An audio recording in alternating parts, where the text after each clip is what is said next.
لە 2018 تەمەشاکەن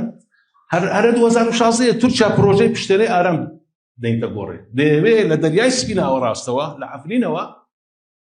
پشتێنەیەک دروست کات تاوەکو دەگاتە ئاخری نفوزیوی کە زینی وەرتەیە لە مەنتقەی وەرتێ ڕێک بجرامتان زۆر دیتە ئێستاش تەمەشاکەن تورکیا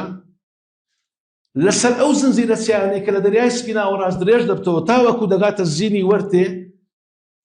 دیواری دروستکردە قەڵاتی دروستکردە یعنی سنووری مابینی ڕۆژئاوا و باشووری کوردستان 1100 کیلۆمەترە لەو 1100 کیلۆمەترەی لە هەموو دەواازە گرنگەکان لە عەفرینەوە بگرە تاوەکو دەگاتە ئاخر حدودی عراقی دیوارێکی دروستکردە کە 3 مەتر بڵندە مەترەکیش یعنی هەر دیوارەکە تەمەشا بکەی تەمەشا دەکەی دەڵێ سنووری کوردستان دیوار ڕێژ دەکرێت لە 2019 هات سەرەکانی و گرسپی گرت و لە 2020ەوە تەمەشا دەکەی شەڕەکان لە زاخۆیە لەبەرەوەی دەوێت خەتەکەی تەواوکە ئەوەی زینی وەرتێژ آخر خاڵ بگرتی